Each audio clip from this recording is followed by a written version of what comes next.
To je nova znanost zdaj šele dokazala, to je zdaj par let, ker prek smo verjeli, da geni določajo našo usodo in če si pač oče imel določen gen ali mama ali karkoli in ti si v bistvu si pač bil podvržen temu genu in če je oče umrl za rakom, boš ti tudi, ne. Ampak že en star modrec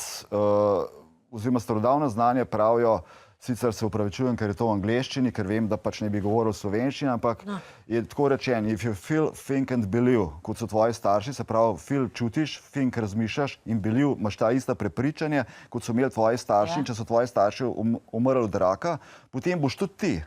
Če boš pa ti vse to, kar sem zdaj omenil, zamenjal, da boš naredil nov proces v življenju, odprl novo stran v knjigi, da začel stvari procesirati na drug način, potem pa jasno, ne boš imel šans, da bi se to zgodilo. In ko smo bila prej pri epigenetiki, to, kar je zdaj ta nova znanost,